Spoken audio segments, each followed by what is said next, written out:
Hello दोस्तों, स्वागत है आप सभी का स्लीपी क्लासेस में। तो आज के प्रीमिक्स में जो हम आपके एमसीक्यूज डिस्कस करेंगे वो आपके पॉलिटी से रिलेटेड है। तो आइए शुरू करते हैं पहले क्वेश्चन के साथ। तो यहाँ पर 3 स्टेटमेंट दी गई हैं और आपसे पूछ रहे हैं कौन सी इनकरेक्ट है regarding the sessions of parliament.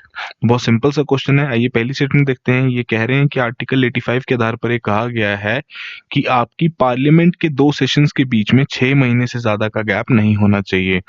Second में कह रहे हैं कि आपकी जो पार्लियामेंट है उसे एटलीस्ट 25 डेज के लिए तो मिलना ही चाहिए और ये आपका कॉन्स्टिट्यूशन में मेंशन्ड है। थर्ड स्टेटमेंट में लिखा गया है the session every year starts with the speaker's address to the both houses. तो ये आपका द सेशन नहीं होगा, ये आपका बजट सेशन होगा। ठीक है जी, कि हर साल ये आपका शुरू किया जाता है जब आपके स्पीकर एड्रेस करते हैं दोनों हाउसेस को। तो यहाँ 3 स्टेटमेंट दी गई हैं और आपको बताना है कौन सी इनकरेक्ट है। वीडियो पॉज कीजिए, इस क्वेश्चन को आंसर करने की कोशिश कीजिए। तो यहाँ पर आपकी इनकरेक्ट स्टेटमेंट्स हैं सेकंड एंड थर्ड। देखिए पार्लियामेंट में कहीं पे भी ये मेंशन नहीं है कि कितने दिनों के लिए उन्हें मिलने की जरूरत है। ठीक है जी, तो ये जो आपका 25 डेज का यहाँ मेंशन किया है तो ये गलत है। ठीक है जी, और यहाँ पर जो हमारे बजट सेशन के बारे में बात हुई है तो हर साल ये आपका स्पीकर द्वारा एड्रेस नहीं किया जाता है, ये आपका प्रेसिडेंट द्वारा एड्रेस किया जाता है। ठीक है जी, दोनों हाउसेस को एड्रेस करते हैं। तो हमारी पार्लियामेंट का जो बजट सेशन है जो कि इस साल होना है that it is expected to be held under similar कोविड-19 सेफ्टी मेजर्स एंड रिस्ट्रिक्शंस, जैसे कि आपका मॉनसून सेशन में ली गई थी जिसमें आपकी strict physical distancing norms follow किए गए थे। हालांकि किसी प्रकार की कोई क्लैरिटी नहीं मिली है कि जो आपका क्वेश्चन आवर जिसे सस्पेंड कर दिया गया था during the monsoon session as a part of कोविड-19 रिस्ट्रिक्शंस, क्या वो रिज्यूम किया जाएगा बजट सेशन में या नहीं। तो ये तो आपका करेक्टली मेंशन था, स्टेटमेंट में हम डिस्कस कर चुके हैं और ये हम आपको बता चुके हैं कॉन्स्टिट्यूशन में कहीं पर भी मेंशन नहीं है कि कितने दिनों के लिए पार्लियामेंट का मिलना जरूरी है। और जो आपका बजट सेशन होता है वो आपके प्रेसिडेंट द्वारा एड्रेस किया जाता है दोनों हाउसेस को। ठीक है जी, बेसिक डिटेल से आपके इस टॉपिक से रिलेटेड। आइए सेकंड क्वेश्चन देखते हैं। तो यहाँ बात हो रही है कि आपका जो जुडिशियल रिव्यू है इंडिया में वो अपनी पावर कौन से आर्टिकल से डिराइव करता है। जुडिशियल रिव्यू आपको पता ही है, काफी सिंपल सी टर्म है। आई होप आपको इसका मतलब पता हो तभी आप इस क्वेश्चन का आंसर कर पाएंगे। तो यहाँ पर 5 ऑप्शंस दी गई हैं, आर्टिकल 13, आर्टिकल 32, आर्टिकल 136, आर्टिकल 142 और आर्टिकल 147। और इसी से रिलेटेड आपको 4 कोड्स यहाँ प्रोवाइड किए गए हैं। तो बहुत सिंपल सा क्वेश्चन है, बहुत इजीली आप सॉल्व कर सकते हैं। थोड़ा सोचिए इसके बारे में, वीडियो पॉज कीजिए, इस क्वेश्चन को करेक्टली मार्क कीजिए। तो यहाँ पर आपकी पांचों ही ऑप्शंस बिल्कुल सही हैं। बेसिकली जो जुडिशियल रिव्यू एक पावर है हमारे जुडिशियल सिस्टम की, जिसके चलते वो किसी भी एक्ट या हम कह सकते हैं किसी भी वर्किंग को रिव्यू कर सकते हैं हमारी एग्जीक्यूटिव और लेजिस्लेचर के। ठीक है जी, तो रिसेंटली क्या हुआ है कि सुप्रीम कोर्ट ने रिफ्यूज कर दिया है to treat central vista project as a unique one requiring greater और heightened judicial review. Judicial review के बारे में हम ऑलरेडी बात कर चुके हैं और इसमें सुप्रीम कोर्ट का ये मानना है कि government was entitled to commit errors or achieve success in policy matters without court's interference as long as it follows constitutional principles। अर्थात कि जब तक सरकार कॉन्स्टिट्यूशनल प्रिंसिपल्स को फॉलो कर रही है तो गवर्नमेंट एरर्स भी कमिट कर सकती है, सक्सेस भी अचीव कर सकती है अपने पॉलिसी मैटर्स में, बट कोर्ट तब तक इंटरफेयर नहीं करेगा जब तक उनकी जो प्रोसीजर है वो कॉन्स्टिट्यूशनल प्रिंसिपल्स के अकॉर्डिंग चल रहा है। अगर कहीं पर कुछ अनकॉन्स्टिट्यूशनल वो मेथड यूज कर रहे हैं या उनके प्रिंसिपल्स अनकॉन्स्टिट्यूशनल है तो वहां पर कोर्ट इंटरफेयर कर सकता है। ठीक है जी, सो इसीलिए judicial review is never meant to venture into the mind of the government and thereby examine the validity of a decision.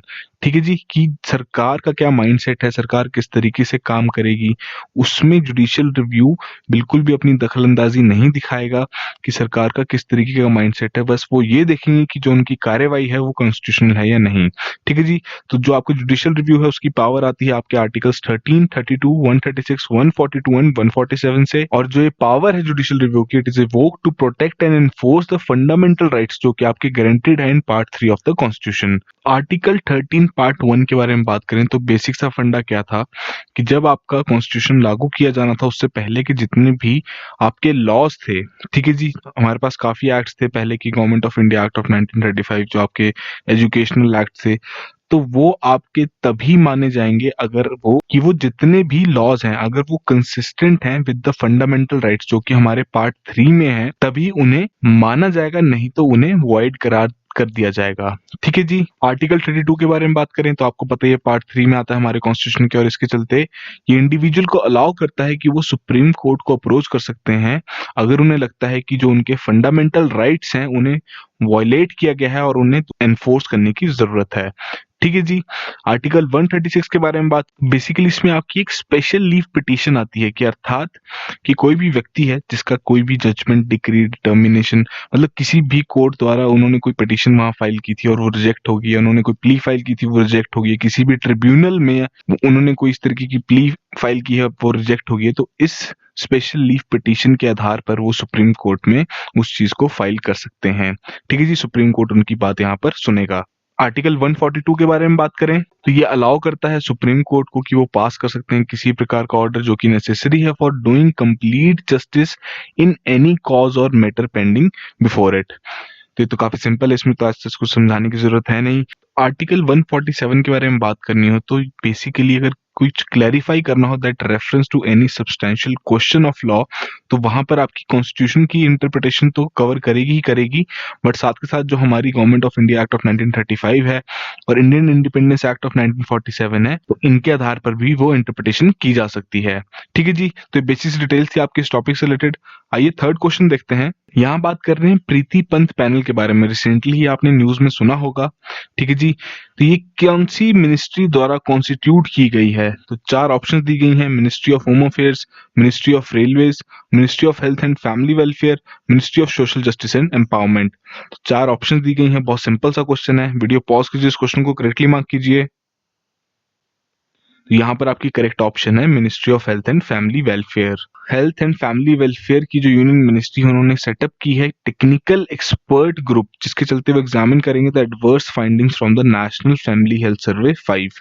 ठीक है जी। तो इसकी कमेटी की जो चेयरपर्सन है वो आपकी ज्वाइंट सेक्रेटरी है प्रीति पंत, और इस कमेटी में आपके बाकी एक्सपर्ट्स भी इंक्लूडेड हैं from medicine and nutrition. Basically ये रिकमेंड करेंगे आपके प्रोग्रामेटिक एंड पॉलिसी इंटरवेंशन जिसके चलते इंप्रूव किए जा सके हमारे indicators pertaining to malnutrition, stunting, anaemia and C section. तो बेसिकली क्या फाइंडिंग्स रही है हमारे नेशनल फैमिली हेल्थ सर्वे 5 की? सो इस सर्वे ने प्रोवाइड किया है data of the states and union territories on over 130 parameters. उनमें से आपके काफी ऐसे पैरामीटर्स थे जिनमें जो हमारे मेजर नंबर ऑफ स्टेट्स ने काफी, हम कह सकते हैं, वर्स परफॉर्म किया था over the last round of the survey, जो कि आपका फोर्थ हुआ था 2015-2016 में। तो इसकी फाइंडिंग से पाया गया है कि जो आपके बच्चे पैदा हुए हैं between 2014 and 2019, they are more malnourished than the previous generation.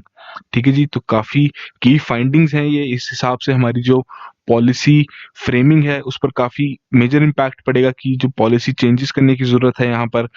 और बात करें कि जो आपके इन्फेंट एंड चाइल्ड मोर्टेलिटी है, it has declined in most of the Indian states. Third बात करते हैं कि जो सिक्किम, असम, गोवा एंड जम्मू एंड कश्मीर है उन्होंने विटनेस किया है steep decline in neonatal mortality rate, infant mortality rate and under 5 mortality rate. तो नियोनेटल मोर्टेलिटी रेट बेसिकली आपकी क्या होती है कि जो आपकी डेथ्स होती हैं between the first 28 days of life. ठीक है जी। नियोनेटल मोर्टेलिटी रेट है, ये किस तरीके से निकाला जाता है कि आपके number of deaths upon total number of life births into 100। ठीक है जी। तो ये पाया गया है कि आपका काफी कम होता जा रहा है इन दीज स्टेट्स, तो काफी अच्छी बात है। बट जो आपके मेघालय, मणिपुर, अंडमान एंड निकोबार आइलैंड जैसे ये आपके एरियाज हैं, यहाँ पर रिपोर्ट किया गया है increase in all 3 categories of child mortality, NMR, IMR and under 5 mortality rate. ठीक है जी। तो यहाँ पर इन दोनों के भी आप देखिए क्या स्टेटमेंट्स हैं, किस तरीके से इनका फॉर्मूला बनाया जाता है। तो सभी स्टेट्स और यूनियन टेरिटरीज में अगर हम बात करें तो बिहार ने डिस्प्ले किया है the highest prevalence in infant and child mortality in all 3 categories, while the lowest death rate was reported in Kerala. तो यहाँ पर बिहार की राज्य सरकार को जरूरत है कि वो अपनी जो पॉलिसीज हैं हेल्थ सेक्टर से रिलेटेड उन्हें फॉर्मुलेट करें, उन्हें दोबारा उनके बारे में सोचने की जरूरत है। ठीक है जी। और लास्ट पॉइंट में ये कहा जा रहा है कि जो मैसिव इंक्रीज आया है in child malnutrition and rising levels of anaemia in women and pregnant ladies, जो कि क्लियरली इंप्लाई करता है that children born during 2015 to 2019 might be suffering from deficiencies. तो काफी अच्छा इनिशिएटिव लिया है कि जो इस सर्वे से हमारे पास की फाइंडिंग्स आई हैं तो उससे रिलेटेड उन्होंने एक कमेटी कॉन्स्टिट्यूट की गई है ताकि इससे रिलेटेड वो सजेशंस रिकमेंड कर सकें। ठीक है जी। भाई फोर्थ क्वेश्चन देखते हैं। तो यहाँ पूछा जा रहा है जो आपका कंसेप्ट है फंडामेंटल राइट्स का इंडियन कॉन्स्टिट्यूशन में, ये कौन से कॉन्स्टिट्यूशन से बोरो किया गया है। 4 ऑप्शन दी गई हैं, यूएसए, फ्रांस, जापान, जर्मनी। बहुत ही सिंपल सा क्वेश्चन, एकदम टेक्स्ट बुक क्वेश्चन पूछा गया है आपसे यहाँ पर, तो बहुत इजीली आप सॉल्व कर सकते हैं। तो वीडियो पॉज कीजिए, इस क्वेश्चन को करेक्टली मार्क कीजिए। तो यहाँ पर आपकी करेक्ट ऑप्शन है यूएसए। तो जो हमारा मॉडल है फंडामेंटल राइट्स का इंडिया में, वो आपका यूएसए की कॉन्स्टिट्यूशन से लिया गया है। फंडामेंटल राइट्स बेसिकली आपके वो बेसिक राइट्स हैं जो जनता को प्रोवाइड किए जाते हैं in order to live with dignity and integrity, और हमारे कॉन्स्टिट्यूशन में वो पार्ट 3 में मेंशन्ड है। ठीक है जी। तो यहाँ पर आपको सारी डिटेल्स दी गई हैं कि कौन कौन से कंट्रीज के कॉन्स्टिट्यूशन से हमें कौन कौन से हमने फीचर्स बोरो किए हैं। काफी इंपॉर्टेंट है प्रीलिम्स पॉइंट ऑफ व्यू से, खासकर काफी बार इस तरीके के क्वेश्चंस आपसे पूछे जाते हैं प्रीलिम्स में, तो जरूर इनको अपने नोट्स में कंपाइल कीजिए। आइए आज का लास्ट क्वेश्चन देखते हैं। तो यहाँ बात हो रही है Saurabh Yadav versus state of Uttar Pradesh case. ये आपका रिसेंटली आपने न्यूज में सुना होगा इसके बारे में। ये आपका किस चीज से रिलेटेड है? पहले ऑप्शन में कह रहे हैं सेम सेक्स मैरिज, सेकंड में कह रहे हैं रिजर्वेशन, थर्ड में कह रहे हैं कन्वर्जन लॉस, या फिर फोर्थ में कह रहे हैं पॉल्यूशन इन गंगा। बहुत सिंपल सा क्वेश्चन है, आप थोड़ा सोचिए इसके बारे में। अगर आप करंट अफेयर्स फॉलो कर रहे हैं तो बहुत इजीली सॉल्व कर सकते हैं। तो वीडियो पॉज कीजिए, इस क्वेश्चन को करेक्टली मार्क कीजिए। तो यहाँ पर करेक्ट ऑप्शन है रिजर्वेशन से रिलेटेड है आपका ये केस। तो ये जो बेसिकली आपका केस था Saurabh Yadav versus the state of Uttar Pradesh, basically इसमें जो इश्यूज आए थे because of the different classes of reservation जिन्हें अप्लाई किया गया था in the selection process to fill the post of constables in the state. Basically जो केस था it was on the technicalities that form a substantial question of the law. तो आज ही हमने आपके रिजर्वेशन के बारे में भी बात की है, हॉरिजॉन्टल और वर्टिकल रिजर्वेशन। तो आप पहले उस टॉपिक को पढ़िए अच्छे से, तभी आप इसकी एक्सप्लेनेशन समझ पाएंगे।